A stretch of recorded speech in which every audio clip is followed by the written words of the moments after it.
من در دید سه‌بعدی هستم و حالا میخوام اینجا بریم سراغ ابزار واک‌ترو و طی یه مسیر مشخص مخاطب رو دور پروژه هدایت کنیم و اون قسمت‌هایی که قراره بهش نمایش داده بشه رو به صورت هدفمند بهش نشون بدیم و حتی از اون خروجی‌های ویدئویی بگیریم. برای ایجاد واک‌ترو شما هم میتونید در داخل پلان‌ها مسیر رو مشخص کنید و هم داخل تردی ویو، فرقی نمی‌کنه. برای شروع کار میریم سراغ تب ویو و از قسمت تردی ویو زیر منوی تردی ویو رو باز می‌کنیم و گزینه واک‌ترو رو کلیک می‌کنیم. برای اینکه ترسیم رو دقیق‌تر انجام بدم من از همین حالت تردی ویو میام گزینه تاپ رو انتخاب می‌کنم تا بتونم مسیر رو به صورت فلت ببینم و قبل از اینکه ترسیم رو انجام بدم در بخش آپشن بار تنظیمات مربوطه رو انجام میدم. اول اینکه میخوام این دیدی که ایجاد میکنم به صورت پرسپکتیو باشه، اسکیلش رو هم که بعداً در خود اون ویویی که ایجاد میکنیم میتونیم تنظیم کنیم. بخش آفست مشخص میکنه که از اون لولی که قرار این واک‌ترو حرکت کنه چه مقدار دید ناظر آفست داشته باشه. خب پس اول من لول رو میذارم روی گراوند فلو و بعد مقدار ارتفاعش رو هم روی همین 1750 که میانگین تراز چشم‌های ناظر هست میذارم بمونه و اینو تغییرش نمیدم. و حالا میریم سراغ ترسیم مسیر واک‌ترو. خیلی ساده با کلیک کردن میتونیم مسیر رو مشخص کنیم. به این ترتیب من میام از اینجا یه چنین مسیری رو تعریف میکنم به سمت پروژه. حالا میتونید یه جاهایی نزدیک بشین یا یه جاهایی دورتر بشین و بعد از اینکه مسیر رو ترسیم کردیم در مرحله بعد میریم سراغ اینکه جهت دوربین ها رو مشخص کنیم. به این ترتیب من از این سمت میام دور پروژه میچرخم و تا اینجا امتداد میدم و تمام. نهایتا آخرین کلیک رو کردیم روی فینیش واک‌ترو کلیک میکنیم. به این ترتیب مسیر رو واسه ما ایجاد میکنه و علاوه بر اون در قسمت پراجکت برازر یه بخشی تحت عنوان واک‌ترو اضافه میشه و این واک‌ترویی که ما ایجاد کردیم با نام پیش‌فرض واک‌ترو 1 اینجا ظاهر میشه.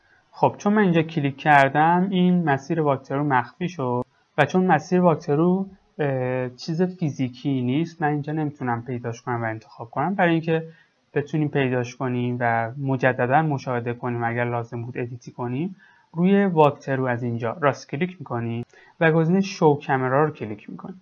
به این ترتیب مجددا این مسیر نمایش داده میشه و برای ادیت کردنش روی گزینه ادیت واک‌ترو در قسمت مودیفای کلیک میکنیم. به این شکل اون نقاط اولیه‌ای که ما کلیک کردیم و با استفاده از اون مسیر رو معرفی کردیم تحت عنوان کی فریم هایی اینجا میتونیم ببینیمشون و موقعیت دوربین رو، عمق میدانش رو و جهتش رو مشخص کنیم. دوربین الان روی آخرین کی فریم من قرار داره. برای اینکه بیام به کی فریم های قبلی روی گزینه پریویس کی فریم کلیک میکنم. به این ترتیب برمیگرده رو نقاط قبلی و اینم توجه داشته باشین که اگر بخوام دوربین رو تغییر بدم در این قسمت کنترل اکتیو کامرا وقتی روی اکتیو کامرا باشه من میتونم موقعیت دوربین و تنظیمات مربوط به اون تغییر بدم. حالتهای دیگه ای هم ما اینجا داریم. برای ادیت کردن به عنوان مثال وقتی روی پس بذارم میتونم خود این مسیر رو تغییراتی روش اعمال کنم و حتی کی فریم های جدیدی رو اضافه کنم و یا کی فریم های موجود رو حذف کنم. من این رو روی اکتیو کامرا میذارم و خب مشخص کردیم که دوربینم در چه موقعیتی قرار بگیره، یعنی روی کی فریم اولیه باشه. و حالا کاری که اینجا انجام میدم اول عمق دید رو من افزایش میدم و با کلیک کردن روی این دایره و درگ کردنش میتونم عمق رو تغییر بدم و همینطور با کلیک کردن روی این ستاره قرمز رنگ میتونم کلیک کردن و درگ کردن میتونم موقعیت هدف ناظر رو به سمت حالا پروژه و کلا هدفی که دارم تغییر بدم. به این ترتیب من به این سمت اینو ایجاد میکنم و عمق دیدم رو هم زیاد میکنم حتی تا این انتها که قسمت های آخر رو هم ببینم. خب به این ترتیب حالا روی ادیت واک‌ترو در این قسمت مودیفای کلیک میکنم تا بریم سراغ کی فریم بعدی. کی فریم بعدی همچنان جهتش روی جهت مسیر هست و خب این رو هم من باید هدفش رو تغییر بدم. به این ترتیب هدف این رو هم به سمت پروژه برمیگردونم.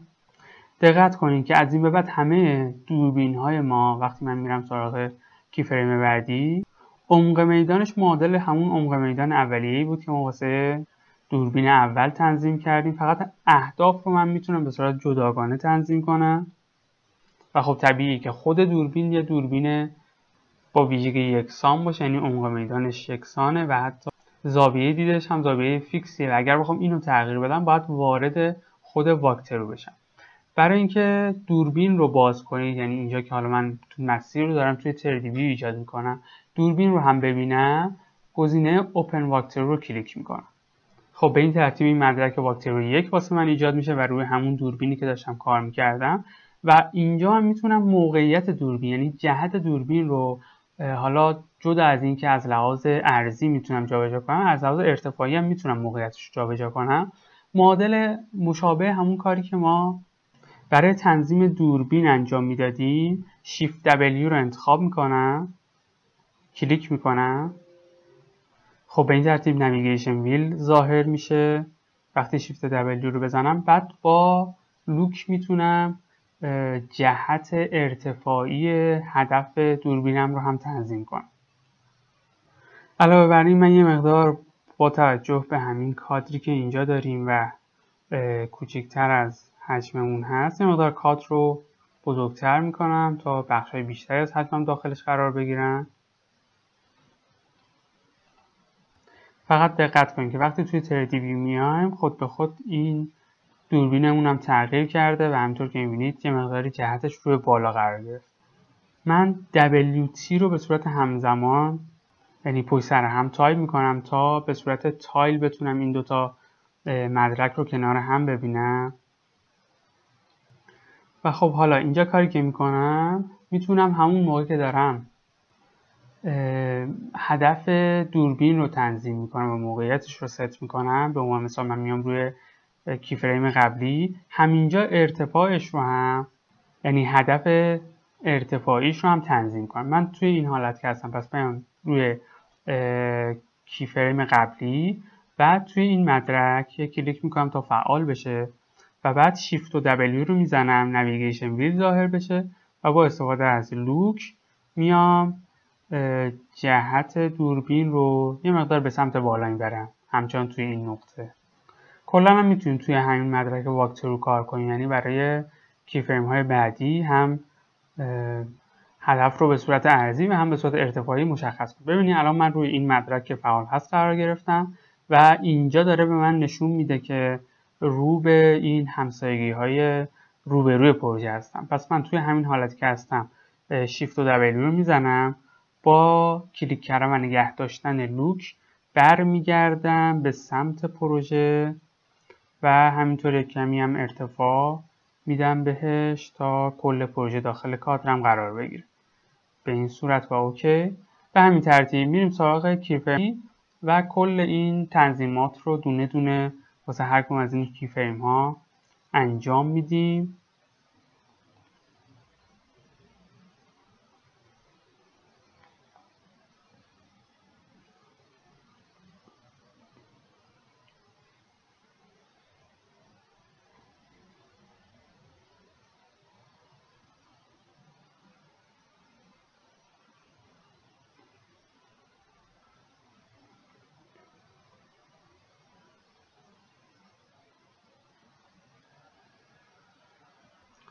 تردیوی رو از اینجا میبندم و همین واکترو رو صرفا فعال میذارم باشه. اتفاقی که اینجا افتاده، الان فایل کدمون هم دیده میشه. خب خیلی ساده ما میتونیم با تایپ کردن VG بریم سراغ دسته‌بندی ایمپورتد کاتگوری و کلا خاموششون کنیم. اما یه راه بهتر اینه که من چون تردیوی هایی رو اینجا از قبل آماده کرده بودم و حتی روی ویژوال استایلشون هم تغییراتی رو اعمال کردم، میتونم از همین حالت ها استفاده کنم. برای این کار به عنوان مثلا یه دونش که مناسب بود انتخاب میکنم، راست کلیک میکنم و همونطور که قبلا اشاره کردیم Create View Template from View رو میزنم تا ویژگی هایی که توی این ویو وجود داره رو تحت یه دونه ویو تمپلیت جدید بتونیم ذخیره کنیم. اسمش رو هرچی که خواستیم میذاریم. My 3D View میذارم به عنوان مثال. اوکی میکنم و تنظیماتش هم که همه رو میذارم شامل این تنظیمات باشه و اوکی. و حالا برمیگردم به واکترویی که توی این قسمت داشتم و از بخش آیدنتیتی دیتا ویو تمپلیتش رو از نان تغییر میدم به ویو تمپلیتی که الان ما ذخیره کردیم. خب به این شکل تغییرات روش اعمال میشه. فقط اتفاقی که اونجا وجود داره احتمالاً این فایل کدا به صورت دستی هاید شده بودن، یعنی کل دسته بندیش هاید نشده بود که تأثیری الان روی این موضوع ما نداشت. برای همین من از طریق همین ویو تمپلیت وارد ویو تمپلیت میشم و در قسمت ویدیو اووررایت ایمپورت کلیک میکنم و اینجا میگم کل دسته‌بندی فایل های کد و حالا بخش ایمپورت کاتگوری خاموش بشم و روی اوکی کلیک میکنم.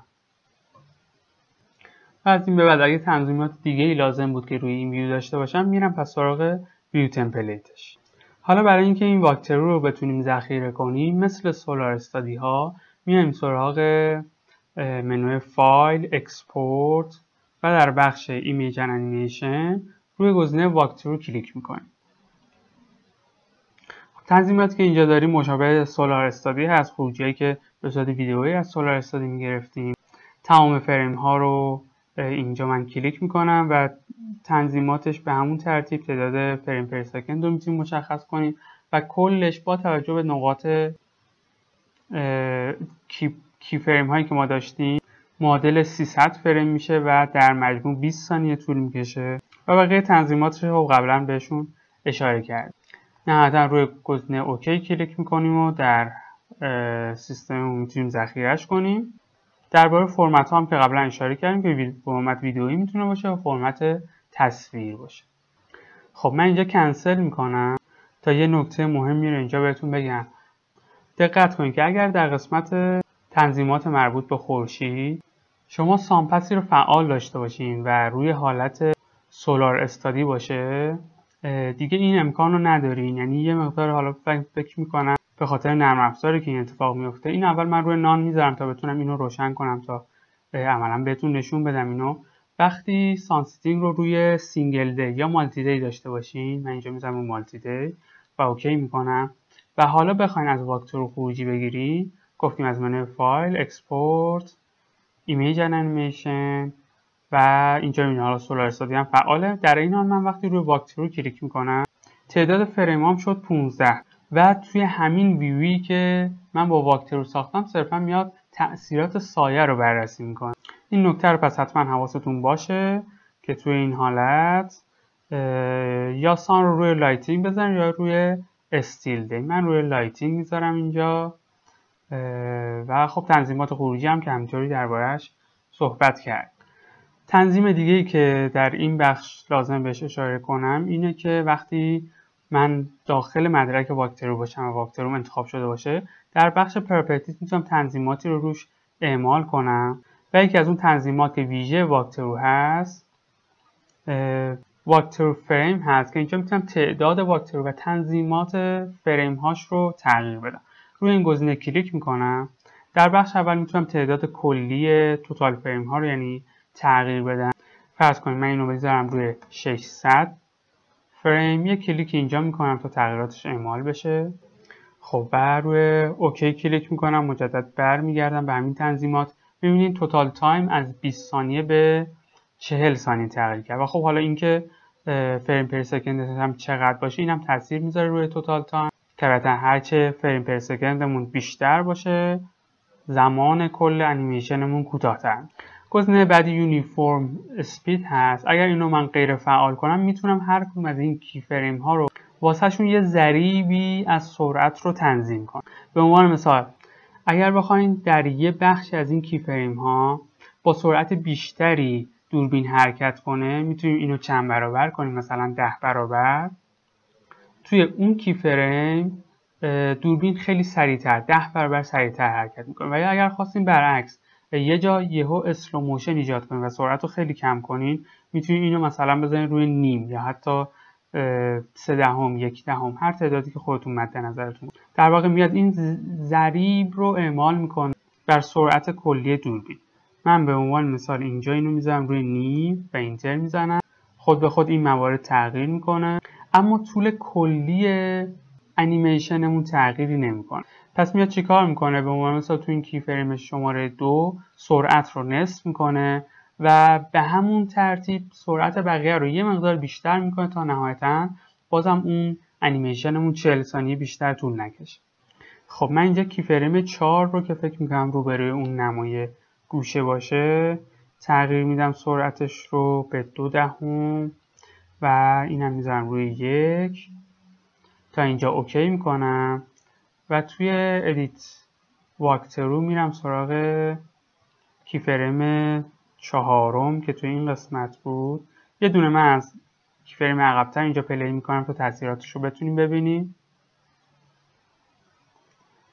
توی این حالت ها با سرعت نرمال حرکت میکنه و وقتی به اون کی فریم بعدی میرسه سرعت نصف میشه و